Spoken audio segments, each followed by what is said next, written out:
What happened? So, remember when we said that we didn't like this chair because it wasn't as good as the other one on account of flipping over? This is not a setup. This is not fake. This is me lifting the dog up and leaning backwards. And this is what happens when 70 pounds of weight is distributed into the upper part of my body. Reuben, you can go this way. Okay. Oh. Okay. Okay. So,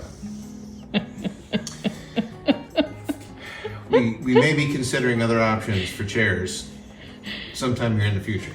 Right, Reuben? Good boy.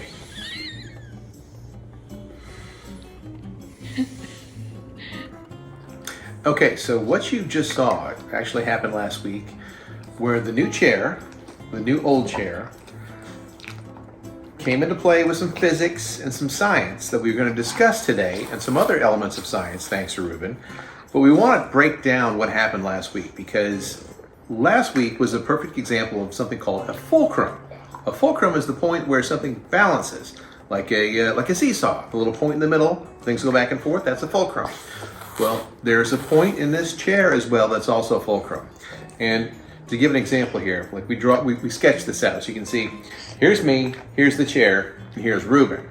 Now, in a perfect world, when I pick Reuben up and bring him onto my lap, I would be bringing him in at this angle right here. That would keep the fulcrum at a point where there's not too much mass on one side versus the other, causing what we call flippage in the business. Now, what happened was this dog here, which happens to be Reuben, actually went too high up, causing the fulcrum to go this way and for me to flip over backwards. So essentially what happened is complete science. So folks, just be aware of your center of gravity, and when you're picking up a dog, make sure you know that you're not going to fall over backwards, okay? It's just good science. Be aware of your fulcrum, okay? That's issue number 1. So, we move on to science issue number 2, which also relates to the recliner and Reuben, and let's talk about this. So, this represents, let's just say, your average dog. Maybe a Labrador, whatever your favorite dog, insert here. Not drawn to scale, obviously not drawn well. But when it comes to the tail section of the average dog, we notice here that there's an angle of exposure of about 90 degrees or so. If you happen to apply a cream or a lotion of some sort to the back end of this kind of dog, there's a very limited level where anything could possibly be showing or rubbed off or available to the general public, essentially, if you were to put something in this area. Now, most of the case, the tail is down when the dog is sitting, no exposure whatsoever, it's greatly reduced. So this is not an issue at all with your typical dog with a tail. However, we have a different story when it comes to bulldogs. With their backside, with their stubby little tails, present a completely different conundrum.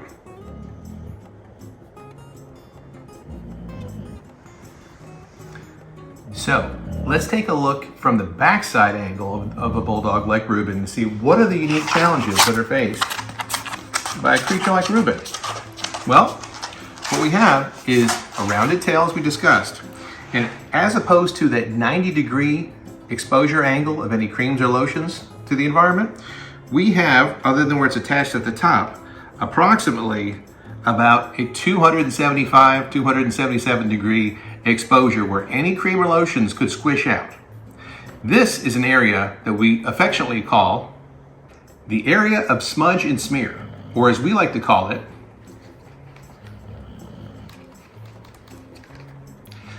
the ass.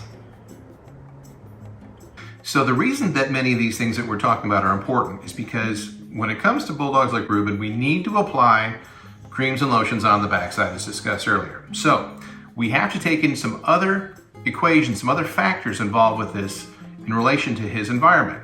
Now, when the creams are applied here and here and here, essentially, that's all fine and dandy if we were living in a vacuum, but we are not. We are living in a house with furniture in a living room, in which case the furniture sometimes comes into play pressing against the convex nature of the taint.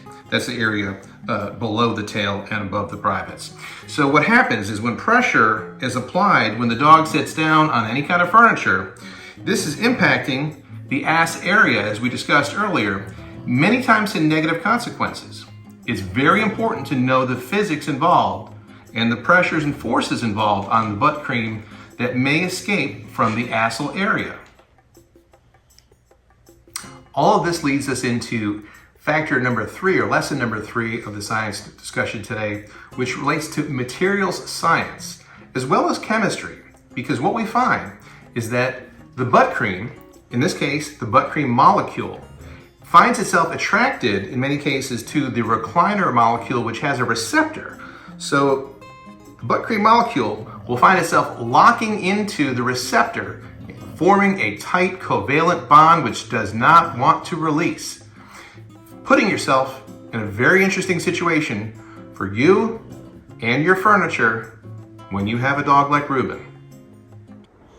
So you're probably asking yourself, hey, how does all this theoretical science actually impact me in the real world? Well, come on over here and I'll show you how. That's right, ladies and gentlemen. Actual asshole butt cream has escaped from Reuben and attached itself to the recliner here, as well as here, creating an embarrassing situation for yourself, knowing how difficult it is to clean, but also for any guests who might come over and wonder what kind of pigsty that you're actually living in and what's going on over there. So, we hope that you've taken this science lesson to heart. We hope you learned a few things. And just remember, it's all good science.